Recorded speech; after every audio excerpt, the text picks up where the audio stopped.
The shadow অডিওগ্রাম চ্যানেলে সকল শ্রোতাবন্ধুদের স্বাগত। আজকে আমি শীর্ষেন্দু মুখোপাধ্যায়ের লেখা একটি গল্প প্রিয় মধুবন এটি পাঠ করব। গল্পটি সম্পূর্ণরূপে প্রাপ্তবয়স্কদের জন্য। গল্পটি ভালো না লাগলে দয়া করে এড়িয়ে যাবেন, আর গল্পটি ভালো লাগলে অতি অবশ্যই আমাদের চ্যানেল দ্য শ্যাডো অডিওগ্রামকে সাবস্ক্রাইব করে আমাদের পাশে থাকবেন। তাহলে শুরু হচ্ছে আজকে আমাদের গল্প প্রিয় মধুবন।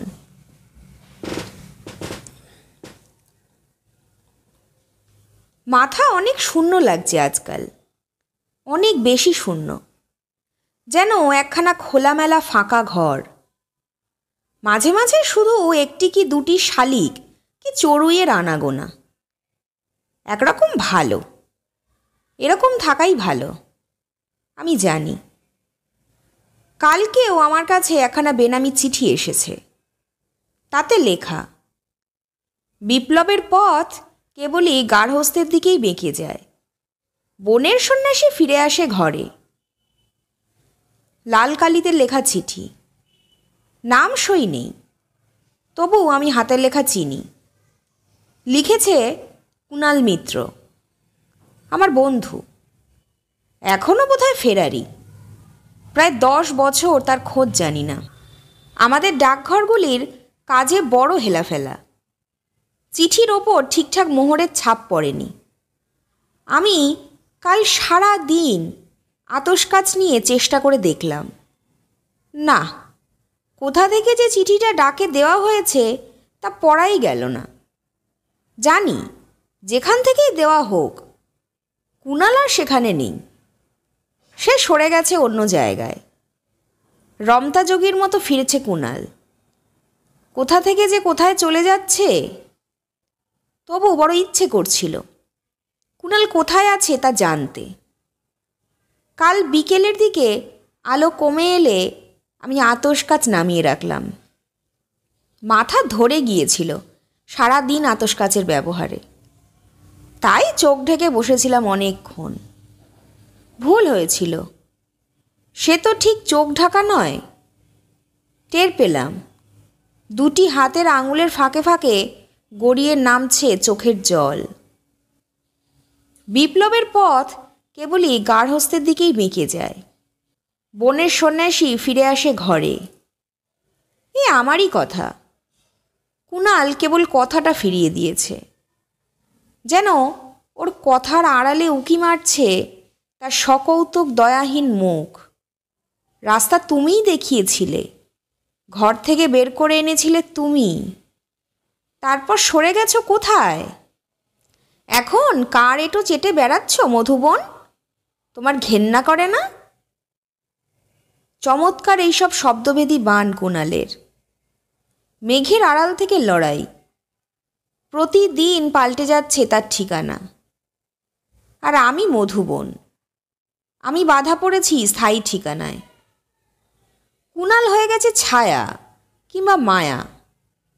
এখন আমি তাকে পাবো কোথায়? এই চিঠির তাই জবাব দেওয়ার দায়ও আমার নেই। কাল সন্ধ্যাবেলায় আমি ঘরের আলো জ্বালিনি। কুণালের চিঠিটা হাতে নিয়ে চুপ করে বসেছিলাম।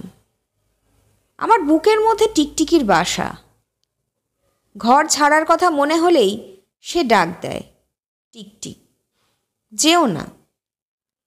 যাব না তা আমিও জানি, তবু চোখের জলে আমার 2 হাতের আঙুল ভিজে গিয়েছিল।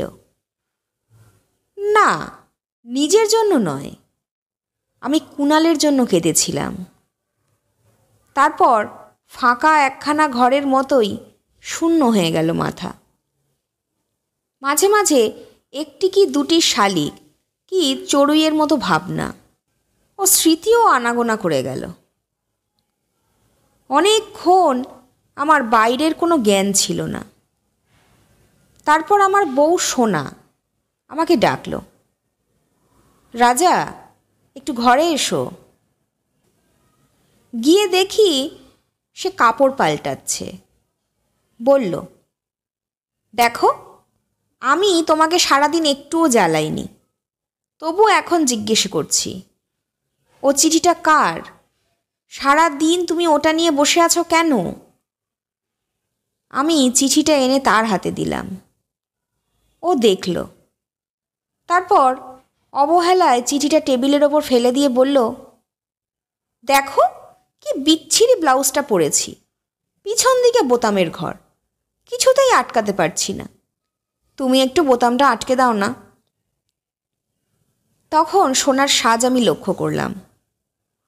কোনোই পর্যন্ত হাতাওয়ালা একটা ব্লাউজ পরেছে সে, গলায় আর হাতে পাতলা লেসের ফিল দেওয়া। ব্লাউজটা আরও কয়েকদিন ধরে পরতে দেখেছি। কই, তখন তো বোতাম এঁটে দেওয়ার জন্য আমার ডাক পড়েনি। তাই মৃদু হেসে আমি ওর পিঠের দিকের বোতামগুলো আর হুকগুলো লাগিয়ে দিলাম। ও আস্তে করে বলল, ইস কি ঠান্ডা হাত। ঠান্ডা? আমি অবাক হয়ে বললাম, কই, বলে হাত দুটো ওর গালে রাখলাম। মাথা ঝাঁকিয়ে সোনা বলল, না সে ঠান্ডা নয়, নিস্পৃহতার কথা বলছিলাম। চুপ করে দাঁড়িয়ে রইলাম আমি। সোনা ধীরে ধীরে আঁচল তুলে দিচ্ছিল শরীরে। হঠাৎ মুখ এগিয়ে বলল, আদর। তক্ষুনি কুণালের চিঠিটা একদম ভুল হয়ে গেল।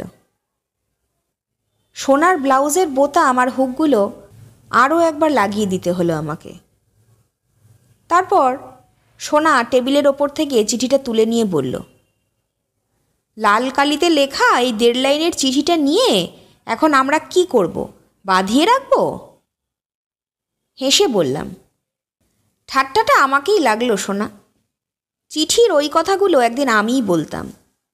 বহুদিন পর অনেক খুঁজে খুঁজে আমার কাছেই ফিরে এসেছে আমার কথা।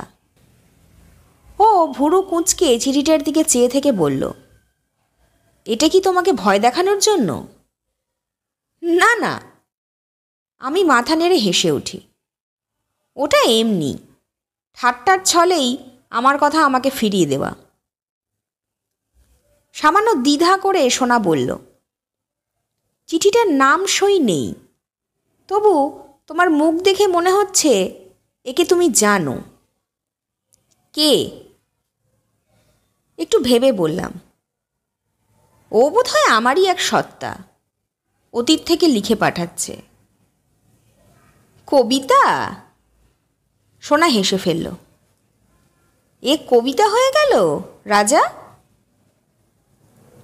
হাসি থামিয়ে আস্তে আস্তে বলল, আমি তো তোমার কাছে শুনেছিলাম যে আমি তোমার এক সত্তা। তোমার এই রকম আর কটা সত্তা আছে রাজা? হিংসুটে। সোনা ভীষণ হিংসুটে। ঘরে ওর রাজতন্ত্র, আমি ওর রাজা। ওকে এখন কিছুতেই বোঝানো যায় না যে একদিন আমি কুণালের ছিলাম প্রিয় মধুবন। না, কুণালের প্রিয় মধুবন হওয়ার জন্য আর একবার পিছু হটার কোনো ইচ্ছেই নেই আমার। এখন আমি বেশ আছি, ফাঁকা খোলামেলা শান্ত একটি ঘরের মতো শূন্য। মাঝে মাঝে এক আধটা শালিক কি চড়ুইয়ের আনাগোনা, এক আধটা ভাবনা, এক আধটা স্মৃতি। তার চেয়ে বেশি কি দরকার? এখন আমার আলো বাতাস ভালো লাগে, ছুটির দিন ভালো লাগে, অবসর আমার বড় প্রিয়। আমার প্রিয় সেলাই কলের আওয়াজ, আমার শিশু ছেলের কান্না, আলমারিতে সাজিয়ে রাখা পুতুল কিংবা ফুলদানিতে ফুল, আর বুকের মধ্যে সেই টিকটিকির ডাক, যেও না, যেও না। তবু মাঝে মাঝে যখন ভিড়ের মধ্যে রাস্তায় চলি, তখন হঠাৎ বড় দিশেহারা লাগে। কিংবা যখন মাঝরাতে হঠাৎ কখনো ঘুম ভেঙে যায়, তখন লক্ষ্য করে দেখি পাথর হয়ে জমে আছে আমার অনেক আক্ষেপ। আয়নায় নিজের মুখ দেখে কখনো চমকে উঠি। মনে কয়েকটা কথা বৃষ্টির ফোঁটার মতো কোনো অলীক শূন্য থেকে এসে পড়ে। তুমি যে এসেছিলে কেউ তা জানলই না। হায় মধুবন, সত্যি বটে, এ সবই আবেগের কথা।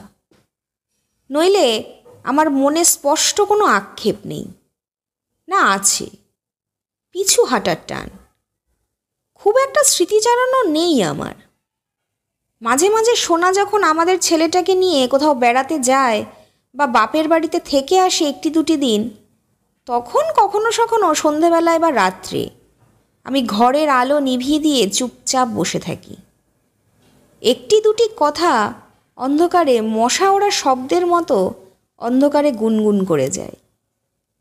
আমি তৎক্ষণাৎ আমার বাচ্চা ছেলেটার কান্নার শব্দ মনে মনে ডেকে আনি। সোনার গলার স্বরের জন্য নিস্তব্ধতার কাছে কান পেতে রাখি। আস্তে আস্তে সব আবার ঠিক হয়ে যায়। যদি কখনো হঠাৎ মনে হয় যে এরকম শান্ত জীবন হওয়ার কথা ছিল না আমার, আরও দূরতর ভিন্ন অনিশ্চয় এক জীবন আমার হতে পারত, তখন সঙ্গে সঙ্গে আমি হাতের কাছে যা পাই, হয়তো ওষুধের শিশি, ফাউন্টেন পেন বা অন্য কিছু না পেলে হাতের আংটি পাথরের দিকে চেয়ে আস্তে আস্তে মনকে একটা বিন্দুতে নিয়ে আসি। অতীত এবং ভবিষ্যৎ থেকে ফিরিয়ে নিই আমার মুখ। আস্তে আস্তে বলি, এরকমই ভালো, এরকম থাকাই আমাদের ভালো। তখন মাথা অনেক শূন্য লাগে, অনেক বেশি শূন্য, যেন একখানা খোলামেলা ঘর। অনেক দিন আগে কুণালের সঙ্গে আমার জীবন শেষ হওয়ার কিছু পরে ওই রকম লাল কালিতে লেখা বেনামি আর একখানা চিঠি এসেছিল আমার সঠিক ঠিকানায়। তাতে লেখা, জীবনে সৎ হওয়াই সব হওয়া নয়, আদর্শই সব।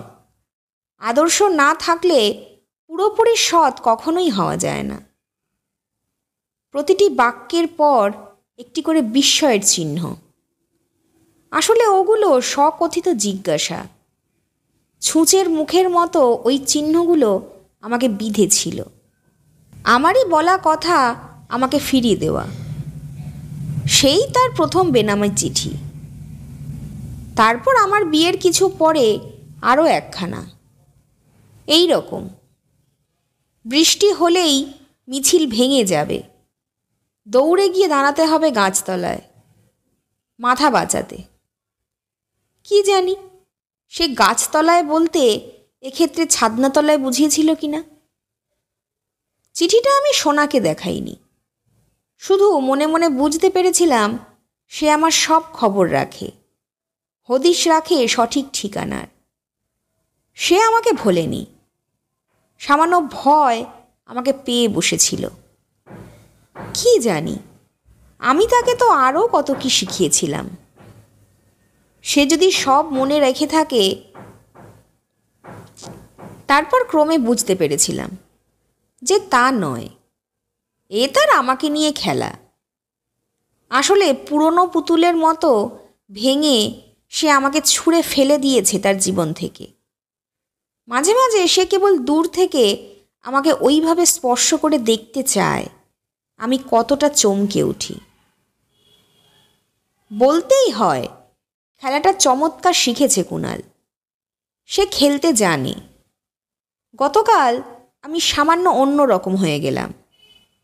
আজ সকালে তাই আমার মুখের দিকে ঘুম চোখে চেয়ে সোনা প্রথম প্রশ্ন করল, আজও তুমি ওই ভুতুরে চিঠিটার কথা ভাবছ? চমকে উঠলাম। বস্তুত তা নয়, চিঠিটার কথা আমি ভাবছিলাম না, কুণালের কথাও না। হেসে বললাম, দূর। সোনা হাসল না। অনেকক্ষণ চুপচাপ করে ছেলের কাঁথা বিছানা গুটিয়ে রাখল, মশারি চালি করল। তারপর এক সময় হঠাৎ আমার দিকে ফিরে বলল, এত ভোরে কেন ও জানলার কাছে উঠে বসে আছো বলবে? এত সকালে ওঠা বুঝি তোমার অভ্যেস? সে কথা ঠিক, ভোরে ওঠা আমার অভ্যেস নয়। কেন যে আজ অত ভোরে ঘুম ভেঙে গেল কে জানে। তারপর আর ঘুম আসছিল না। শীতকাল, তবু লেপের ওম ছেড়ে উঠে গায়ে গরম চাদর জড়িয়ে এসে আমি জানলার ধারে বসলাম। খুব কুয়াশা ছিল। জানালার নিচের রাস্তাটাকে মনে হচ্ছিল আবছায়ায় নিঃশব্দে নদী বয়ে যাচ্ছে, আর দূরের কলকাতা খুব উঁচু গাছের অরণ্যের মতো জমে আছে হিমে। সিগারেট ধরাতেই একটি দুটি পুরনো কথা মনে পড়ে যাচ্ছিল। আমি প্রাণপণে সেগুলো ঠেকানোর চেষ্টা করছিলাম। ঠেকানো গেল না।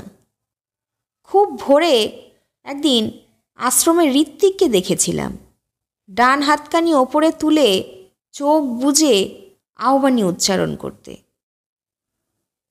তমসার পার অচ্ছেদ্যবর্ণ মহান পুরুষ, ইষ্টপ্রহ তাকে আবির্ভূত, যদাবিদা চরণে তদপুসানাতেই ব্রতী হই। জাগ্রত হও, আগমন করো, আমরা যেন একেই অভিগমন করি।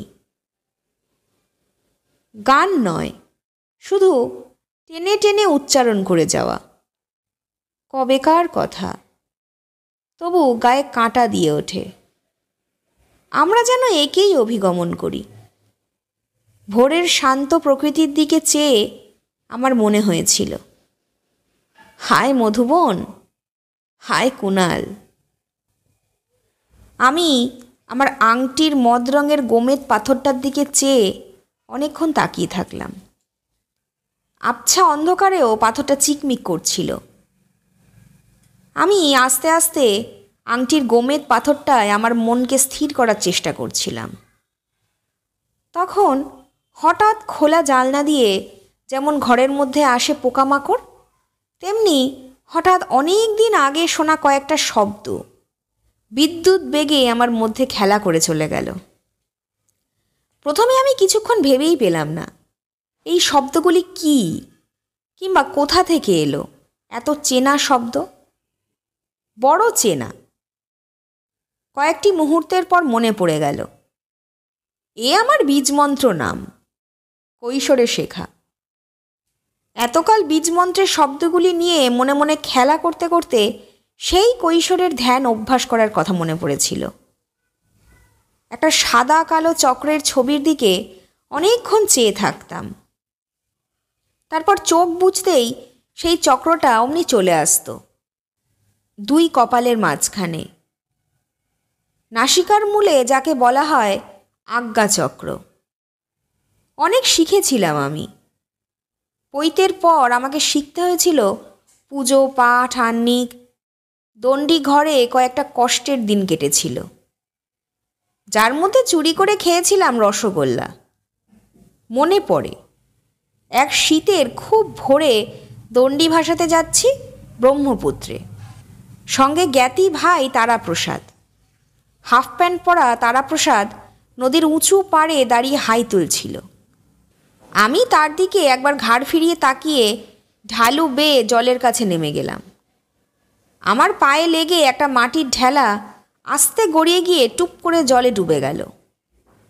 বিবর্ণ মেটে রঙের জলে ভেসে যাচ্ছিল আমার গেরুয়া ঝোলা আর লাঠি। এক কোমর জলে দাঁড়িয়ে আমি দেখলাম মাথার ওপর ফিকে নীল আকাশ, আর চারদিকেই মাটি নরম রং। কোথাও এতটুকু আবেগ বা অস্থিরতা নেই, সব শান্ত ও উদাসীন, আর বাতাসে মিশে থাকা সামান্য কুয়াশার মৃদু নীল আভা। জলে আমাকে ঘিরে ছোট ছোট ঢেউ ভাঙার শব্দ। খুব সামান্য স্রোতে ধীরে ধীরে দুলে দুলে ভেসে যাচ্ছে গেরুয়া ঝোলা শুদ্ধ আমার দণ্ডি। খুব দূরে তখনও নয়, বড় অদ্ভুত দেখাচ্ছিল তাকে, যেন ডুবন্ত এক সন্ন্যাসীর গায়ের কাপড় ভেসে যাচ্ছে জলে।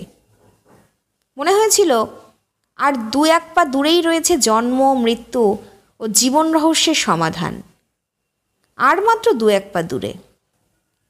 আমার চারিদিকের বিবর্ণ মাটি রঙের জলস্থল বৈরাগীর হাতের মতো ভিক্ষা চাইছে আমাকে। তার ইচ্ছে হয়েছিল আমার ওই দণ্ডি যত দূর ভেসে যায় নদীর পাড় ধরে আমি তত দূর হেঁটে যাই। ফিরে গিয়ে কি লাভ? অনেকক্ষণ বাহ্য জ্ঞানশূন্য হয়ে জলে দাঁড়িয়েছিলাম বলে তারাপ্রসাদ আমাকে জোর করে তুলে এনেছিল। তারপরও বহুদিন আমার সেই ঘোর কাটেনি। সেই কথা মনে পড়তেই আমি প্রাণপণে অন্যমনস্ক হওয়ার চেষ্টা করেছিলাম আজ ভোরে। বীজমন্ত্রের যে শব্দগুলি মনে এসেছিল আমি সেগুলো নিয়ে খেলা করছিলাম, আর আমার আংটির গোমেদ পাথরটা স্থির করার চেষ্টা করছিলাম আমার সমস্ত অনুভূতি। বহুদিন বাদে কৈশোরের সেই ধ্যান করার ইচ্ছে পেয়ে বসেছিল আমাকে।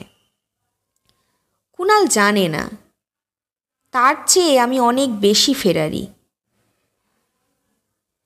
অফিসে বেরোনোর সময় সোনা মনে করিয়ে দিল, আজ আমাদের বিবাহবার্ষিকী, মনে থাকে যেন। মনে ছিল না। 4 বছর হয়ে গেল। এখন আমার 36, আর সোনা বোধহয় 28 পেরিয়ে এলো। ঘাড় ফিরিয়ে সিঁড়ির তলা থেকে সোনাকে একটু দেখলাম, আমার দিকেই চেয়ে আছে। হাসলাম, ও হাসল। পরস্পরকে বোঝার চেনা পুরনো হাসি। রাস্তার রোদে পা দিতেই সরগরম কলকাতার উত্তপ্ত ভিড়ের মধ্যে মন হালকা হয়ে যাচ্ছিল। একটা বেনামি চিঠির জন্য কাল আমার অফিস কামাই, এ কথা ভাবতেই আমার খারাপ লাগছিল। মিডলটন স্ট্রিটে আমার অফিস। দরজায় পা দিতেই টুল ছেড়ে উঠে দাঁড়ালো বুড়ো দারোয়ান।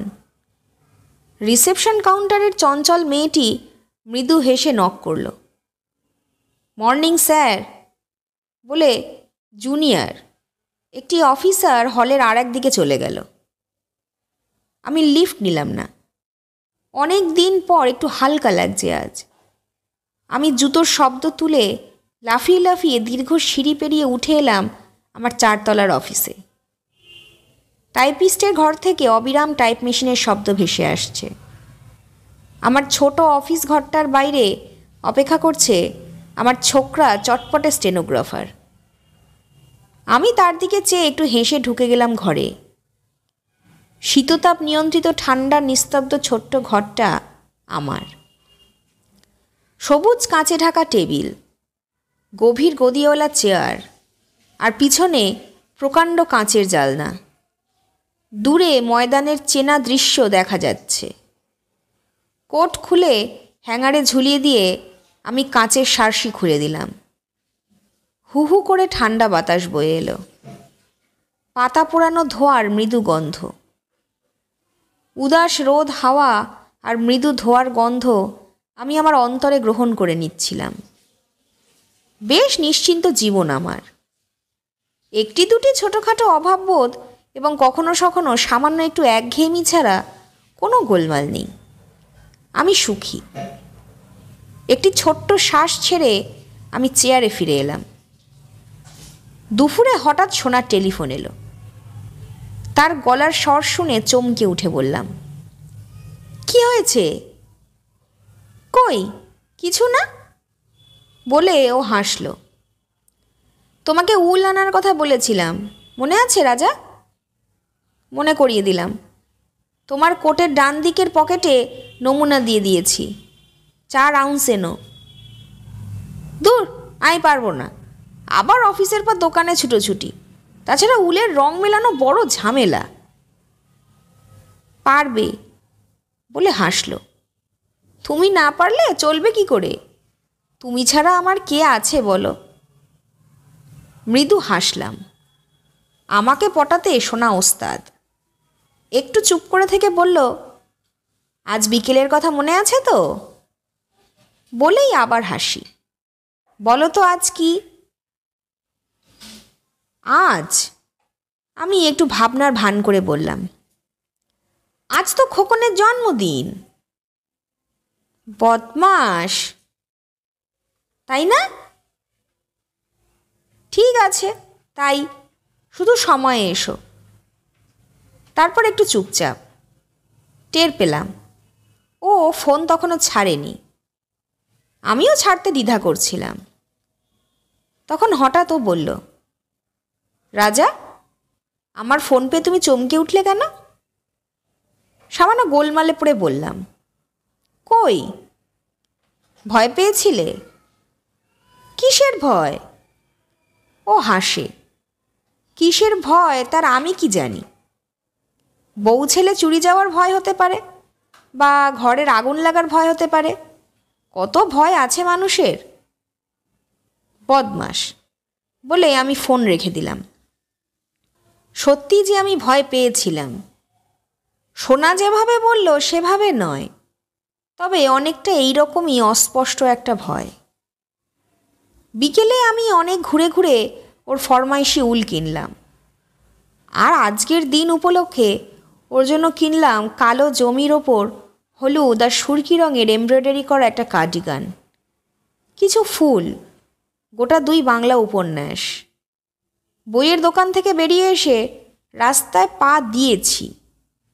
সে সময় কোথাও কিচ্ছু ছিল না, তবু হঠাৎ মনে হলো যদি এই অবস্থায় কোনোদিনও কুণাল আমাকে দেখে। কে জানে, বাইরের এত অচেনা লোকজনের মধ্যে গা ঢাকা দিয়ে আমাকে লক্ষ্য করছে কিনা। সে দেখছে তার প্রিয় মধুবনকে। পরনে স্যুট মধুবনের, উলের প্যাকেট, কাগজে মোড়া বইয়ের কার্ডিগান, হাতে ফুল আর উপন্যাস। কি জানি কেমন অস্বস্তি এলো মনে। রজনীগন্ধার ডাঁটিতে অকারণেই বোকার মতো আমার মুখ আড়াল করলাম। পরমুহূর্তেই হেসে স্বাভাবিক হয়ে গেলাম আমি। তবু অস্বীকার করার উপায় নেই যে কয়েক পলকের জন্য আমার দুর্বলতা এসেছিল। সন্ধেবেলায় আমাদের অনুষ্ঠান জমল খুব। আমার অনেক কালের বন্ধু আর 2-1 বন্ধুবান্ধব আর আত্মীয় স্বজন। যখন সবাই চলে যাচ্ছে তখন সিঁড়ির গোড়ায় সতীশ আমাকে আলাদা ডেকে নিল। তোর সঙ্গে কথা আছে। আড়ালে নিয়ে গিয়ে এসে প্রশ্ন করল, কি ব্যাপার রে? শুনলাম তোর কাছে একটা বেনামি চিঠি এসেছে। মাথা নাড়লাম। হ্যাঁ। বললাম, কে বলল? তোর বউ। ও হাসল। ও খুব ভয় পেয়ে গেছে। বলছিল কাল থেকে তুই নাকি কেমন অন্যরকম হয়ে গেছিস, কেঁদেছিস। হাসলাম। দূর। সতীশ নিচু গলায় বলল, কে লিখেছে? বললাম, কুণাল, কুণাল মিত্র। ও বলে ভাবল সতীশ। বছর 4 আগে এসে আর একবার তোকে চিঠি দিয়েছিল না? হ্যাঁ, আমার বিয়ের ঠিক পরেই। এবার কি লিখেছে সে? আমি বললাম, অনেক দিন আগে আমি তাকে শিখিয়েছিলাম, সাবধান, বিপ্লবের পথ কিন্তু কেবল গার্হস্থ্যের দিকেই বেঁকে যায়। বনের সন্ন্যাসীও ফিরে আসে ঘরে। সেই কথাই সে ফেরত পাঠিয়েছে আমাকে। সতীশ হাসল। তোকে টিস করছে না? আমি মাথা নেড়ে জানালাম, হ্যাঁ। ধীরে একটি দীর্ঘ নিঃশ্বাস ফেলল সতীশ। ওর বেশি আর কিছুই করার নেই ওর। আমি চেয়ে রইলাম সতীশের মুখের দিকে। সতীশ ম্লান হাসল। মধুবন, আমি কুণালের খবর রাখি। বছরখানেক আগে তার খবর পেয়েছিলাম। হাওড়া জেলার মফস্বলে একটা কারখানায় এসে চাকরি করছে। দুঃখে কষ্টে আছে। আমার সঙ্গে দেখা হয়েছিল। আমি তাকে তোর কাছে আসতে বলেছিলাম। তুই বড় চাকরি করিস। সে মাথা নেড়ে জানালো আসবে না। বলেছিল আমার খবর মধুবনকে দেবেন না। আমি কথা দিয়েছিলাম। আজ কথা ভাঙতে হলো মধুবন, নইলে হয়তো তোর শান্তি থাকতো না। একটু চুপ করে থেকে সতীশ আবার বলল, ভাবিস না মধুবন, এইসব ছোটোখাটো চমক সৃষ্টি করা ছাড়া ওর জীবনে তো আর কিছুই এখন করার নেই। ওরও ছেলেপুলে নিয়ে বড় সংসার। তোর খোঁজখবর রাখার সময় তেমন নেই। তবু মাঝে মাঝে ওইসব চিঠি পাঠায়, পাঠিয়ে মজা পায়। কুণালকে প্রায় হাওয়ায় মিলিয়ে দিয়ে সতীশ চলে গেল। আমি নিঃশব্দে ঘরে ফিরে এলাম। দেখি ছেলেকে ঘুম পাড়িয়ে সোনার ড্রেসিং টেবিলের আয়নার সামনে দাঁড়িয়ে আছে। আমার দিকে ফিরে এক ঝলক হেসে বলল, কি গো কুণাল মিত্রের বন্ধু, ভূতপূর্ব বিপ্লবী, এবার একটু হেসে কথা কও। হাসলাম। বুঝলাম সতীশ চিঠিটা আন্দাজ করে সোনাকে সব বলে গেছে। তবু কি করে আমি সোনাকে বোঝাবো যে আমি এখনো সুখী নই? কুণাল কতদূর বিপ্লবী ছিল, সঠিক ফেরারি ছিল কি না তা নিয়ে আমার একটুও মাথা ব্যথা নেই। আমি স্বেচ্ছায় সরে এসেছি অনেক দূরে। এখন নিশ্চিন্ত জীবন আমার। তবু মাঝে মাঝে একজন ফেরারির কথা ভাবতে আমার ভালোই লাগে। রাজনীতির জন্য নয়, বিপ্লবের জন্যও নয়, এসব কোনো কিছুর জন্যই এখন আর আমার একটু ব্যস্ততা নেই। এখন আমার প্রিয় সেলাই কলের আওয়াজ, আমার শিশু ছেলের কান্না, আলমারিতে সাজিয়ে রাখা পুতুল কিংবা ফুলদানিতে ফুল। কেবল মাঝে মাঝে এইসবের ফাঁকে ফাঁকে একটু বিমনা হয়ে ভাবতে ভালো লাগে আমার। আমারই এক সত্তা পালিয়ে ফিরছে মাঠে জঙ্গলে, খেতে খামারে, পাহাড়ে পর্বতে। কুণালের কথা শুনে তাই আমি একটু খুশি হইনি, অবাকও নয়। আমি তো জানতাম বিপ্লবের পথ গার্হস্থ্যের দিকেই বেঁকে যায়, বনের সন্ন্যাসী ফিরে আসে ঘরে। আমি তো জানতাম। রাতে শুয়ে আমার মুখের ওপর ঝুঁকে সোনা বলল, কষ্ট পাচ্ছ? চমকে উঠে বলি, কই, কিসের কষ্ট? আমি জানি পাচ্ছ। কেন? কি জানি বলে একটু চুপ করে থেকে বলল, বোধহয় তোমার মাঝে মাঝে সন্ন্যাসী হতে ইচ্ছা করে না? এমন উদ্দেশ্যহীন নিস্তেজ জীবন তোমার ভালো লাগে না, আমি জানি। দূর বলে সজোরে হেসে উঠলাম। তবু সোনার মুখ সামান্য বিবর্ণ দেখাচ্ছিল। বড় ভয় করে গো। ঘুমের আগে আমার আদরে তলিয়ে যেতে যেতে সোনা বলল, অমনি আমার বুকের মধ্যে টিকটিক, যেও না, যেও না। নিঃসারে ঘুমের ভান করে অনেকক্ষণ পড়ে থেকে আমি গভীর রাতে উঠে লেখার টেবিলে ছোট বাতিটি জেলে বসলাম। কুণালকে একটা চিঠি লেখা দরকার। চেনা কুণালকে নয়, এ আর এক কুণালকে, যাকে আমি চিনি না। সারা রাত ধরে আমি লিখলাম আমার চিঠি, সিগারেটের পর সিগারেট জেলে। তারপর টেবিলের ওপরেই মাথা রেখে ঘুমিয়ে পড়েছিলাম আমি। ভোরবেলা সোনা আমাকে ডেকে তুলল। তার চোখে মুখে ভয়, ঠোঁট কাঁপছে কান্নায়। কি করছিলে তুমি রাজা সারা রাত ধরে? আমি সুন্দর করে হাসলাম। তারপর ইঙ্গিতে দেখিয়ে দিলাম চিঠিটা। ও প্রথমে বুঝতেই পারল না। বললাম, সারা রাত ধরে আমি এই চিঠিটা লিখেছি সোনা, বেনামি একটা চিঠি। ও মা! ও অবাক হয়ে বলল, এ তো মাত্র একটা লাইন। আমার কাঁধের ওপর দিয়ে ঝুঁকে পড়ে ও শব্দ করে চিঠিটা পড়ল। ওরে কুণাল, বনের সন্ন্যাসীর চেয়ে ঘরের সন্ন্যাসী পাগল বেশি।